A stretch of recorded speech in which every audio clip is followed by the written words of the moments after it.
Hello दोस्तों, आपका lecture number 3 है बीएससी फोर्थ सेमेस्टर मैथमेटिक्स। आपका जो चैप्टर है वो है मॉन्क्स मेथड। आपका जो फर्स्ट बुक है डिफरेंशियल इक्वेशन, उसी का आपका ये लास्ट चैप्टर है जो कि बेस्ड है मॉन्क्स मेथड पर। तो यहाँ पे देखिए, ये आपका लेक्चर नंबर 3 है। इसमें हम क्वेश्चन को सॉल्व करेंगे जैसा कि आप सभी ने थंबनेल में देखा ही है। R is equal to T, ये आपका क्वेश्चन है। Solve R is equal to T using Monge's method.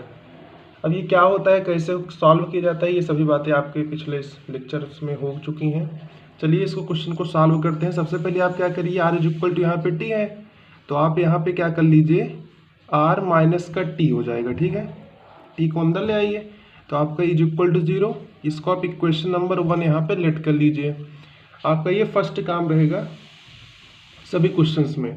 उसके बाद आपका जो मॉन्क्स मेथड का स्टैंडर्ड फॉर्म होता है R R plus S S plus T T is equal to V, उसी से आप इक्वेशन नंबर 1 का कंपेयर करेंगे तो आपको वहाँ से capital R, capital S, capital T और कैपिटल वी का वहाँ से वैल्यू मिलता है। ठीक है, चलिए उस वाले स्टैंडर्ड फॉर्म को हम यहाँ पे लिखते हैं। तो आपका जो स्टैंडर्ड फॉर्म है वो है R R plus S S और यहाँ पे आपका capital T into small T is equal to आपका हो जाएगा वी। तो ये आपका स्टैंडर्ड फॉर्म हो गया। इसी से हम इक्वेशन नंबर फर्स्ट का कंपेयर करेंगे तो आपका देखिए आर इंटू आर है तो आर के कोफिशिएंट पे 1 है, मीन्स यहाँ पे कैपिटल आर जो होगा वो 1 के इक्वल होगा। अंडरस्टैंड, यस का टर्म नहीं है तो मतलब कैपिटल एस आपका क्या होगा, 0 के बराबर होगा। और टी इंटू कैपिटल टी है, टी इंटू यहाँ पे -1 है तो आपका जो कैपिटल टी होगा वो -1 के बराबर होगा। वी क्या है, 0 के बराबर है तो यहाँ पे वी क्या हो जाएगा, 0 के बराबर। तो आपके पास किसके किसके वैल्यूज आ गए हैं, आर का वैल्यू आ गया, एस का, टी का और वी का। आर बराबर 1, एस बराबर 0, टी बराबर -1 और वी बराबर 0।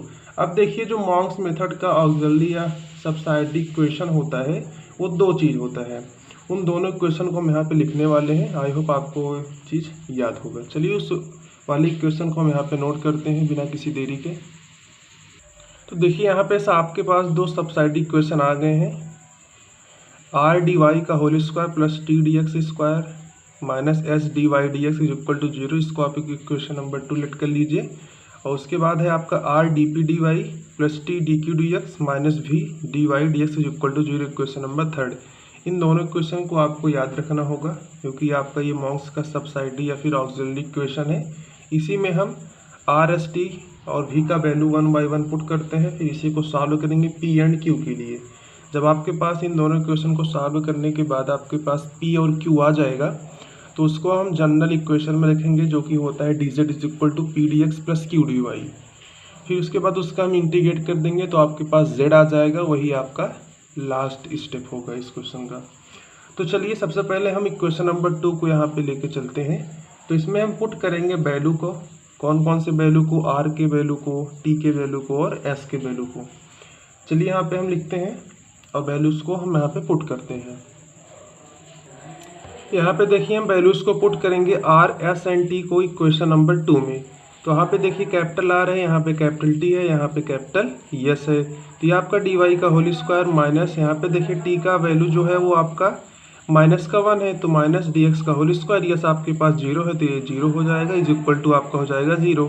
अब यहाँ पे देखिए डी वाई का होल स्क्वायर है और ये माइनस का डी एक्स का होल स्क्वायर है, दोनों ए स्क्वायर माइनस बी स्क्वायर के फॉर्म बन रहे हैं। तो क्या होता है, एक ब्रैकेट में ए माइनस बी और दूसरे ब्रैकेट में ए प्लस बी। तो आपका डी वाई माइनस का डी एक्स हो गया एक ब्रैकेट में और दूसरे ब्रैकेट में डी वाई प्लस का डी एक्स हो गया इज इक्वल टू 0। अब एक बार हम D Y minus D X को लेके चलेंगे और दूसरी बार हम लेके चलेंगे D Y plus D X को। दोनों को 0 के बराबर रखेंगे, दोनों को इंटीग्रेट करेंगे तो आपके पास इक्वेशन नंबर 4 और 5 आएगा। चलिए इसको हम सॉल्व करते हैं। देखिए जो फर्स्ट वाला आपका था डी वाई माइनस का डी एक्स, उसको हम 0 के इज इक्वल टू पुट किए हैं और इसका हम इंटीग्रेट किए हैं तो आपको मिला है Y minus X is equal to एक कांस्टेंट हो गया K1। अब यहाँ पे देखिए डी वाई माइनस का डी एक्स था तो आप डी वाई अगर निकालना चाहें तो इसको इस साइड भेज दीजिए तो आपका डी एक्स पॉजिटिव हो जाएगा।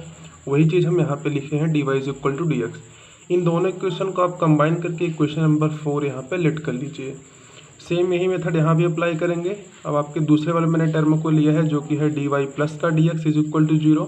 इसका इंटीग्रेट करेंगे तो आपको Y plus X is equal to K2 मिलेगा। ठीक, यहाँ पे देखिए D Y plus D X है तो डी वाई निकालोगे तो आपको माइनस का डी एक्स मिलेगा। इन दोनों इक्वेशन को कंबाइन करके इसको हम इक्वेशन नंबर 5 लेट करेंगे। ठीक है, ये आपका इक्वेशन नंबर 2 तक का वर्क हो गया है। अभी आप इक्वेशन नंबर 3 में देखिए, वहाँ पे आर है, कैपिटल टी है और माइनस का भी है। ठीक है, तो वहाँ पे हम आर टी और वी का वैल्यू पुट करेंगे। अब किस में पुट करेंगे? इक्वेशन नंबर 3 में। आइए उसको यहाँ पे हम नोट करते हैं। देखिए, जब आप वैल्यूज को पुट करेंगे आर टी और वी को इक्वेशन नंबर 3 में, तो देखिए आपको यहाँ पे क्या मिलने वाला है। आपको यहाँ से मिल जाएगा डी पी डी वाई, क्योंकि आर 1 है, और टी चूँकि माइनस का 1 है तो आपको मिल जाएगा डी क्यू डी एक्स। भी आपके पास 0 मीन्स आपको 0 ही मिलेगा, इज इक्वल टू आपका 0 हो जाएगा। इसी को हम इक्वेशन नंबर यहाँ पे 6 यहाँ पे लेट कर लेंगे। ठीक है, आप सभी स्टेप को अच्छे से देखिए, क्योंकि आप स्टेप्स को अगर याद रखेंगे तो आपको बहुत ही आसानी होगा क्वेश्चन को सॉल्व करते टाइम। अब इसके बाद देखिए केस 1 और केस 2 बनेगा। केस 1 में हम इक्वेशन नंबर 4 को लेके चलेंगे और केस 2 में हम इक्वेशन नंबर 5 को लेके चलेंगे। तो चलिए यहाँ पे पहले केस 1 की बात कर लेते हैं इक्वेशन नंबर 4 से, उसके बाद हम केस 2 की बात करेंगे इक्वेशन नंबर 5 से। यहाँ पे देखिए आपका जो केस 1 है, यहाँ पे हम यूज़ किए हैं इक्वेशन नंबर 4, जो कि उसमें था dy is equal to D X. अब यही आपका जो dy is equal to D X है, dy के प्लेस पर हम पुट करेंगे इक्वेशन नंबर 6 में। क्या पुट करेंगे? dx। तो आपका इक्वेशन नंबर 6 क्या है? यही तो है। ऊपर आप देखिए इक्वेशन नंबर 6 आपके पास यही है, D P D Y minus D Q D X. तो जहाँ पे dy है, अब वहाँ पे हम केस नंबर 1 से dx पुट करेंगे, तो आपका हो जाएगा D P D X minus D Q D X is equal to 0। यहाँ पे dx है, यहाँ भी dx है, dx को हम कर लेंगे कॉमन, तो ब्रैकेट में बचेगा आपका dp माइनस का dq इज इक्वल टू 0। इसको हम 0 के बराबर कर देंगे, तो आपका हो जाएगा dp minus dq is equal to 0। इसका हम इंटीग्रेट करेंगे तो आपका हो जाएगा p minus q is equal to आपका एक आर्बिट्री फंक्शन आएगा। अब यहाँ पे देखिए जो हम फंक्शन लेंगे ये आपका इक्वेशन नंबर 4 से लेंगे। वहाँ पे देखिए आपका जो k1 आया था, जो कांस्टेंट k1 आया था, वो y माइनस का x आया था, तो हम यहाँ पे phi of y minus x ले लेंगे। ये आपका इक्वेशन नंबर 7 हो जाएगा। अब देखिए केस नंबर 2 से आपको इक्वेशन नंबर 8 मिलेगा, वो भी p और q में मिलेगा। फिर 7 और 8 को सॉल्व करेंगे तो वहाँ से हमें p और q का वैल्यू मिलेगा, इसीलिए हम केस 1 और केस 2 को यहाँ पे ले चल रहे हैं। चलिए अभी केस नंबर 2 की बात करते हैं। वहाँ पे हम इक्वेशन नंबर कौन सा यूज करेंगे? 5। ठीक है, देखिए यहाँ पे आपके पास केस नंबर 2 जो है वो आ गया है। इक्वेशन नंबर यहाँ पे देखिए 5 का यूज़ करेंगे, यूजिंग 5 लिखा है यहाँ पे। वहाँ पे देखिए आपको दिख रहा होगा dy is equal to minus का dx हम लेट किए थे। तो putting these values in equation number 6, अब dy के प्लेस पर हम पुट करेंगे माइनस का dx, वो भी किस में? इक्वेशन नंबर 6 में। तो आपके पास ये चीज़ आ जाएगा माइनस का dp dx minus dq dq minus dq into D X is equal to 0। अब यहाँ से हम माइनस dx कॉमन कर लेंगे तो आपके पास आएगा dp plus dq is equal to 0। इसको हम 0 के बराबर कर देंगे तो आपके पास आएगा dp plus dq is equal to 0। इसका इंटीग्रेट करोगे तो आपको मिलेगा p plus q is equal to एक यहाँ पे आर्बिट्री फंक्शन आएगा, वो फंक्शन हम लेंगे क्वेश्चन नंबर 5 से। वहाँ पे देखिए आपके पास जो कांस्टेंट k2 आया था वो y प्लस x है, तो यहाँ पे Sai of y plus x ले लेंगे। ये आपके पास इक्वेशन नंबर 8 आ गया। ठीक है, अब थोड़ा सा आप ध्यान में देखिए, ये आपके पास इक्वेशन नंबर 7 है और ये आपके पास इक्वेशन नंबर 8 है। इक्वेशन नंबर 7 और 8 को आपको सॉल्व करना है। यहाँ से आपके पास p और q का वैल्यू आएगा, तो आप कैसे कर सकते हो? p माइनस क्यू है, p प्लस क्यू है। एक बार क्या कर दीजिए, दोनों इक्वेशन को ऐड कर दीजिए, एक बार सब्सट्रैक्ट कर दीजिए, तो आपके पास एक बार p आ जाएगा, एक बार q आ जाएगा। उसी वैल्यू को हम आगे यूज़ करने वाले हैं। तो आइए सबसे पहले इक्वेशन नंबर 7 और 8 को हम ऐड करेंगे, फिर इक्वेशन नंबर 8 से हम 7 को सब्सट्रैक्ट करेंगे, तो आपके पास जो रिजल्ट आएगा वो चीज़ हम लिखने वाले हैं। बाकी भी इसका वर्क आप थोड़ा सा यहाँ पे कर लीजिएगा। ठीक है, देखिए जब आप इक्वेशन नंबर 7 को 8 के साथ ऐड करेंगे तो आपके पास p is equal to 1/2 phi of y minus x और plus psi of y plus x मिलेगा। जब आप इक्वेशन नंबर 8 को 7 से सब्सट्रैक्ट करेंगे, ठीक, 8 को 7 सब्सट्रैक्ट करेंगे तो आपके पास q is equal to 1/2 psi of y plus X minus phi of y minus X आपको मिल जाएगा। अब आपके पास P भी अवेलेबल हो गया और Q भी अवेलेबल हो गया। अब आपके पास मैंने एक जनरल इक्वेशन बताया था, आई होप आपको वो चीज़ याद होगा। क्या था? dz is equal to P D X plus Q D Y. उसी में हम p और q का वैल्यू पुट करेंगे, उसको सॉल्व करेंगे, फिर उसका इंटीग्रेट करेंगे, तब आपके पास वो लास्ट स्टेप आएगा। चलिए सबसे पहले हम जनरल इक्वेशन को लिखते हैं और उसमें हम p और q का वैल्यू पुट करते हैं। यहाँ पे देखिए आपका जो जनरल इक्वेशन हो जाएगा वो हो जाएगा dz is equal to P D X plus Q D Y. आपके पास p और q का वैल्यू आया था, वही सेम वैल्यूज हम यहाँ पे पुट किए हैं। ये p का वैल्यू है इंटू डी एक्स है, ये q का वैल्यू है इंटू में dy है।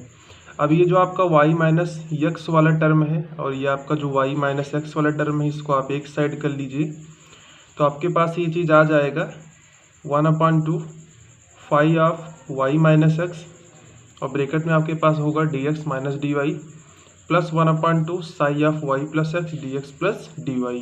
इसका हम इंटीग्रेट करेंगे तो आपके पास आ जाएगा 1/2 integration phi of y minus X bracket में dx माइनस का dy plus 1/2 integration psi of y plus X dx plus dy। यहाँ पे हम लेट करेंगे y minus X is equal to v, आपके पास dv ये चीज़ आ जाएगा। y plus X is equal to U put करेंगे तो आपके पास du आपके पास ये आ जाएगा। जहाँ जहाँ y माइनस एक्स है वहाँ पे हम v पुट करेंगे, जहाँ dx माइनस dy है वहाँ पे हम dv पुट करेंगे। इसमें हम जहाँ y प्लस एक्स है वहाँ पे u पुट करेंगे, जहाँ पे dx प्लस dy है वहाँ पे हम du पुट करेंगे।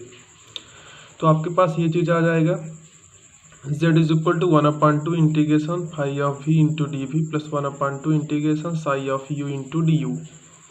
आपके पास इसका इंटीग्रेशन जो आएगा वो आएगा z is equal to 1/2 phi of v plus 1/2 psi of u। यहाँ पे हम आर्बिट्री फंक्शन यूज़ करेंगे, तो z is equal to 1/2 phi of, first वाले में y माइनस एक्स था और दूसरे में y प्लस एक्स था साई ऑफ, तो ये हो गया plus 1/2 psi of y plus x.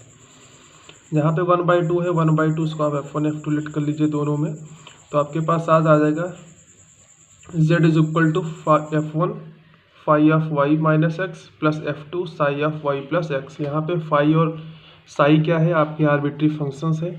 तो आपके लगभग टोटल 5 स्टेप में सभी क्वेश्चन सॉल्व होंगे। क्वेश्चन थोड़ा सा लेंदी है बट बहुत ही ईजी क्वेश्चन है। आप मेथड इजी कह सकते हो। आप अगर 2 से 3 बार प्रैक्टिस करोगे तो आपको बहुत ही आसान लगेगा। मॉन्क्स मेथड के जितने भी क्वेश्चंस होंगे, ये आपका देखिए r is equal to T वाला जो कि अवध यूनिवर्सिटी पूर्वांचल कानपुर ये सभी में पूछा गया है। बहुत ही इंपॉर्टेंट क्वेश्चन है आपका ये, आपके यूनिवर्सिटीज़ एग्ज़ाम के थ्रू। तो चलिए इस वीडियो को यहाँ पे एंड करते हैं। इसके बाद भी आपको जो इम्पोर्टेंट क्वेश्चन होंगे आपके वो सॉल्व यहाँ पे कराए जाएंगे। चलिए वीडियो को एंड करते हैं। अगर आपको वीडियो पसंद आया हो तो हमारे चैनल को सब्सक्राइब करके बेल आइकन को प्रेस कर दीजिए। Thanks for watching this video. Have a great day.